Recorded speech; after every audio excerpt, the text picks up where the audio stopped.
Good morning. This is Dr. Bill Wyatt again, and I'm going to talk to you a little bit about diastemas. I'm a general dentist now that's done nothing but orthodontics for about around the last 45 years. I'm a member of the American Orthodontic Society and board certified in that group. This is a general and pediatric dentist group, and have some excellent teachers. So if you want to learn orthodontics, you can just join the American Orthodontic Society. And if you pass the boards in the American Orthodontic Society, you will know how to do orthodontics. We don't worry about that. All right, back to diastemas. Some people get famous with their diastemas, so they just keep them. That's fine if they want to hold on to them. Well, that's okay. But a lot of people would like to get rid of them and close them up. So we're going to try to close them without losing your interdigitation on a case. You want to keep it class 1, and if it's got cusp on it, you'll definitely want to keep them.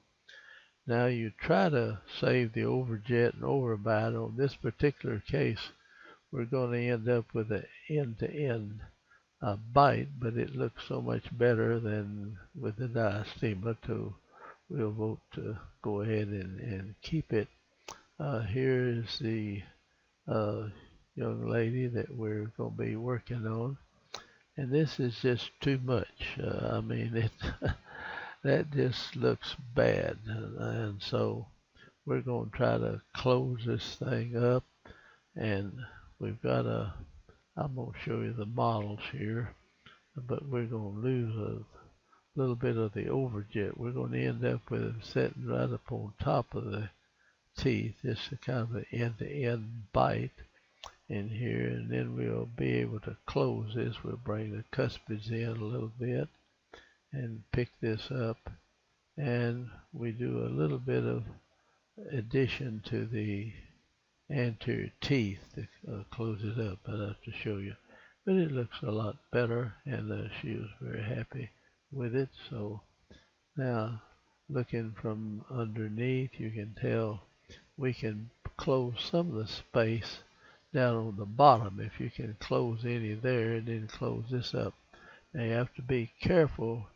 You're going to impinge on the space that the tongue has, so you have to keep it maintained and retain it really good for several years.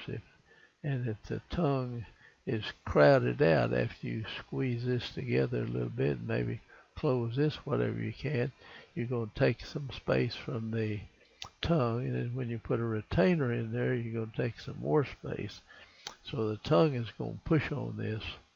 So after 2 or 3 years, the tongue will have this thing moved out to where it'll have a little additional room in there, and it's possible it would just stay over a period of time. But I would plan on retaining this type of case indefinitely if you want it to hold up. So anyway, you can see you've got excellent class 1 interdigitation. We didn't get all the bottom space closed. Some of it we did, but we're going to pull this cuspid in and the lateral and the centrals and everything, and I'll show it to you after we go a little bit further. And the other side is a good class 1, good interdigitation. So the upper teeth, if you maintain them, they'll pretty well keep the lower teeth in line. But the biting into the interdigitation is a very important thing. You don't want to mess that up. So we'll watch and see how it turns out here. That's the upper. There's no big spaces up there other than this diastema. So we're going to try to get that together. Now, I think we add a little bit of composite on these teeth too to close it. So here's a little space in here, and here's some space here, a little space over here. You close that, and that'll help you close the upper.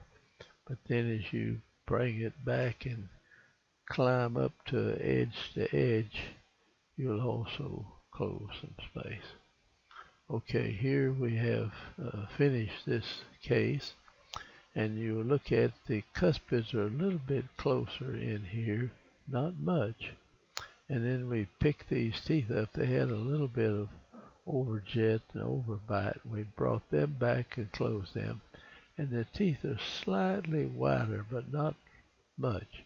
There's some additional composite. If you're really careful with it, you can put that on there if you want to crown the teeth. But it's a lot more reasonable to go in. Now you've got to have a good retainer. This is a wraparound retainer that fits.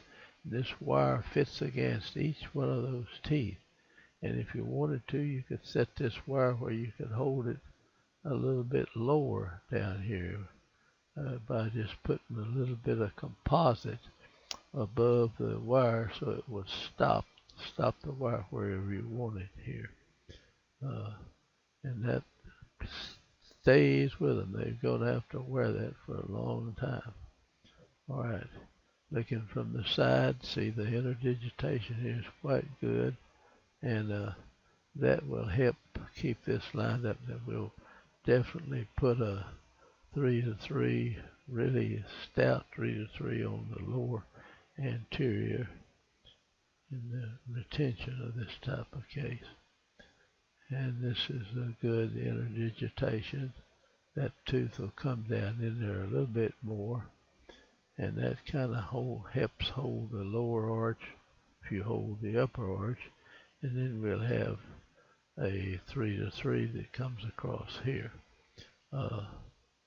It's an interesting case. Finish it out. Now this is the retainer that's in there, and you can see we added some composite, but this labial wire fits right against the other teeth, you see, holding it in there. So when you make the retainer, make sure that fits in there real good. And then they've got to stay with that thing, because your tongue's going to have some additional force. But if the tongue has additional force pushing on this, then this whole thing will move forward, and the lower will move forward with, over a period of time, it may move forward something like that. I've seen adults move their upper front teeth forward, sucking on one of these lozenges to keep them smoking, you see. So it'll move out on you. So but you've got to stay with the retention. Now we bonded this down here. This space is closed. We didn't get all this closed, but we closed a fair amount of space on the lower arch too. And it wouldn't hurt really if you ran your 3-3 and hooked it onto the bicuspid around like this. But you'd need to kind of pull that together a little more. And that would keep the bottom lined up without putting the removable retainer in the bottom. Okay, that's the fixed, and that needs to be a pretty rigid 3-3 in here that you have to watch, because you're going to have some tongue pressure against these teeth, since you kind of impinging on the space that the tongue had. Alright, here's the lady's facial structure. She looks good with it. Looks good that way. Now when she smiles, you can see the space is closed. And that looks a lot better than it did at first. Now here is the first picture. And I don't think there's too many people who question that this looks a heck of a lot better. Anyway, I would like my own facial structure. This is what I would prefer. So we'll have to leave that up to you to decide. But I think I would forget about trying to become famous with a diastema like that, personally. So I'm going to close this out, and we will finish this video up. It's not too long, so maybe you'll look at it and enjoy it.